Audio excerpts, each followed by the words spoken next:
What's up guys, and welcome back to another episode of Career Mode. This is episode number 149.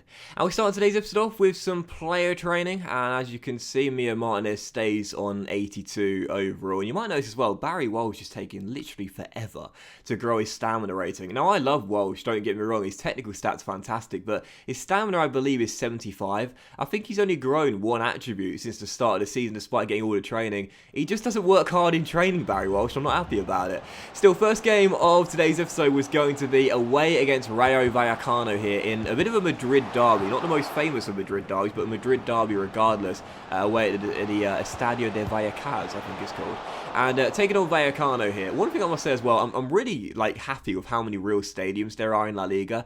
Tons and tons and tons of real stadiums. Not every team's got one, but most do, and that's really cool. But right now, Rayo Vallecano are bottom of La Liga, having a really tough season and certs to be getting relegated. And heading into the break in this game, we were tied at 0-0, and this will be a massive slip-up unless we could find a winner. Just past the hour mark, still deadlocked here. Sancho goes down the right, turns his man, plays back to Dominguez into Tony. His shot deflects off the defender, but it drops to Palacios, who gets his second goal in 2 games. And in the end, rescues us, because this was how the game would finish. Final score, Vallecano 0, Atletico 1 in a Madrid derby against the side bottom of the table right now. It's a win. I'm glad to make it 3 straight after a very tough patch of form, but my word, this was still a really tough win to get. But again, I mentioned it in the last episode, this is what we're looking for. You know, wins and realistic results, but also a challenge as well. This certainly was here. Bottom of the table, Vallecano. In previous patches gone by, it would have been a walkover. Instead, it was tough to get it, but we did leave with the 3 points. Palacios' second goal in 2 games gives us the win and makes sure that we keep our pressure on the league leaders, Barcelona. And you know, we know if we're going to get back in this title race, we can't afford any slip-ups between now and the end of the season. We're 10 points behind Barcelona already, and we've only just got past the halfway point in the season. We've got to make sure we're picture perfect between now and the end of the campaign if we are to get any chance of winning the title come the end of the season. Still, for the second game of today's episode, jumping right to the second game today, 2 minutes in, that's unlike me, we will take on Espanyol here away from home in the last 16 of the Copa del Rey. And just like in our last round, which you would have seen in the last episode, we still picked a really strong team for it, because asked to win the treble this season, we know that's going to be really tough to do. And I would say right now, our best shot of silverware is the Copa del Rey. I won back-to-back domestic cups with Roma. I'd love to, in my first season, if not win La Liga, at least win the Copa del Rey. So taking on Espanyol, very strong lineup pick for the game, and just 9 minutes in, controversy and drama away from home. Mikel Oyarzabal turns his man and goes for goal, gets a clean strike away and hits the post, but the referee awards a penalty after the man slid in on Oyarzabal and took down our wing wizard. Can't really call him a wizard with 1 goal so far this season, but is that a penalty? What do you guys think there? Personally speaking, I can see why it was given. You know, normally when we get a debatable penalty, I will chip it down the middle, or if it was one that definitely wasn't a penalty, I'll definitely chip it down the middle. But for this one, I could see why the referee gave that. Yes, of course, Oyarzabal got a clean strike away. Yes, it was the follow-through challenge that took him down, but it was still a late challenge from behind, and there was no contact with the ball. So personally speaking, I thought it was a penalty. That's why I decided to take it properly and try and score it, and we would do just that as well. João Felix, who scored in the last round, 2 goals in the last round, scores here just 10 minutes in, 12 yards out from the goalkeeper. I think that's only our second penalty of the entire season so far, but Felix eyes on the prize, sends him the wrong way, and makes it 1-0 to Atletico. So great start for the visitors, and we could have gone 2-0 up 10 minutes later. Once again, it was Felix running forward, 1-on-1 with the goalkeeper, but this time the keeper denies him and turns it behind for a corner. So still leading by just a goal to nil. We were playing some really good football in this game, creating multiple chances, and João Felix could have had a hat-trick in the first half. He had so many opportunities. He scored from the spot, but then afterwards missing a 1-on-1, then this time round the goalkeeper, but hitting the post as we were still leading by just a goal to nil. Oyarzabal was then denied by a fabulous save with the goalkeeper as it's still 1-0, and how we weren't 3 or 4 goals over the break,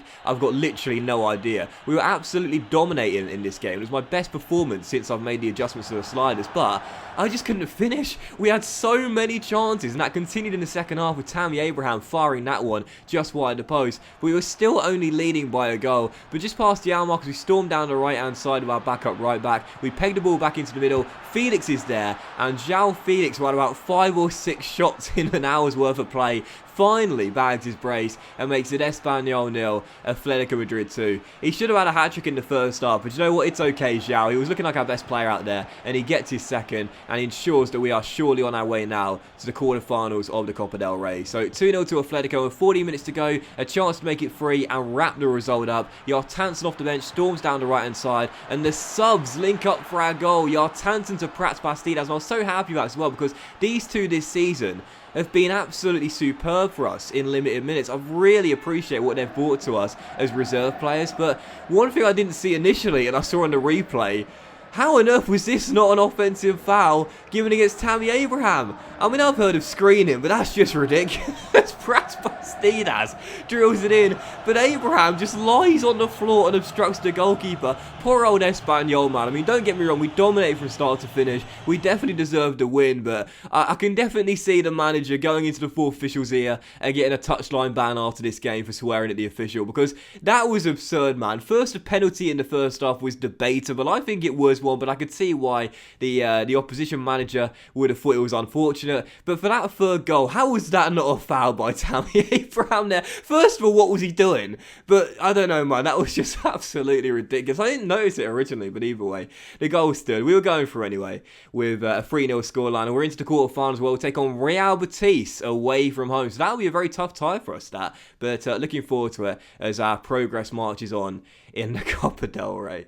Still, following that, it was time for transfer deadline day. As you can see, we had around £48.2 million in our budget. And I did plan to make a couple of signings on deadline day as well, just mainly to add some squad depth to our team. And after the sale of Aymeric Laporte, I've been looking for a new third choice centre-half. And one of the reasons I was okay to sacrifice Laporte and sell the veteran Frenchman is because I talked about it. He had a lack of physical stats, and at times this season got caught out because of that through strength and also mainly pace as well. So I was looking for a physically strong centre-back to come off the bench and play when Sergio and Emmanuel are simply too tired or injured or suspended. And I found this guy playing for Werder Bremen.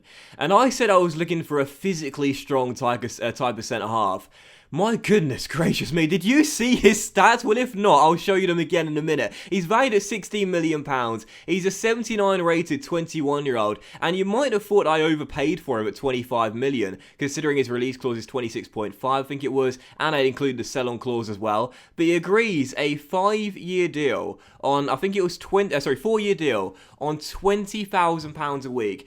And again, he's 21 years old, so he's still very young with lots of room to grow. I'll tell you now, he's got the exciting prospect tag, which means he's got mid to high 80 potential, or perhaps even 90 potential, and oh my goodness gracious me, this guy is 6'1", he's absolutely rapid, and he's so strong as well. Look at his key stats here: 99 sprint speed, 99 jumping, 92 strength, 84 agility, 83 acceleration as well. I mean, with a 5-star weak foot too, lest we forget, medium work rates, meh, but 6'2", physically, oh my god, this guy's a monster, and technically as well, very good defensively too. This guy with 92 pace is just unreal, man. It's Cranix Eustens. He's a Belgian centre-half. I'm not sure I'll be able to pronounce that surname there, so I might just call him DCJ for a little bit of a DCL throwback. But yeah, DCJ is in. And oh my goodness gracious me, that guy's physicals are unbelievable. And again, that's what we look to do with this Atletico Madrid side. After selling Laporte, I mentioned my reason for selling him. Physically speaking, he just wasn't pulling his weight. I mean, quite literally. He was just too weak and he wasn't quick enough. But this guy is both strong and quick. He's 6'2" and can jump as well. I'm very excited about this guy off the bench for Sergio and Emmanuel. He should be an absolutely fantastic player to watch as the years go by. But so we made one signing, and we still had a little bit of money left in our budget, around 23 to 24 million pounds. So I went after one more player as well, just to fill out the squad really between now and the end of the season, with obviously cup games and European games going to come thick and fast, particularly in February and March. And we signed this guy from Real Valladolid. I wanted him in the summer, but it said he'd just joined the club, so I couldn't sign him. But now I could. It's Roberto Camara Mesa. I love those double barrel surnames, don't I? And Camara Mesa from Valladolid. He's a 20-year-old defensive midfielder, and I must say I really like looking at this kid. He shows great potential. He's a holding mid with CM his secondary position, 74 rated, 20 years old, shows great potential, but he's got low high work rates. You guys know I love that, with 82 stamina, 86 reactions as well, which I think is really cool. And I must say, as a reserve holding midfielder, someone to protect the back line and be a ball-winning midfielder in this team. We don't have a ball-winning midfielder in this team, but now we do. Cameron Mesa, I must say, I like the look of him as well. And yeah, our 2 young talents signed there for just over £30 million, and that was our business done on transfer deadline day. So in the end, it was a very interesting January window, cashing in on Aymeric Laporte and Brian Mbolo as well, but selling those players gave us the cash to sign Jadon Sancho and also make our side younger and more athletic as well, which is what we wanted to do with the signings on deadline day too. So our side has gotten younger, it's got more athletic, it's got slightly more depth to it now, and I must say I'm happy with what we did in this January window. But whether these new signings can get us back in the title race, 13 points behind Barcelona, that remains to be seen. But that was today's episode of Career Mode, guys. So a big thank you for watching. If you have enjoyed it, and if you did enjoy today's episode, then please do drop a like. Much love to you all. Have a fantastic day, and don't miss the next episode. It's episode number 150, and of course, it's a special thank you episode featuring Real Madrid in a Madrid derby, the Copa del Rey quarter-final tie against Betis away, and the first leg against Roma in the Champions League round of 16. Have a great day, guys. Much love, and I'll see you for the big special thank you very soon.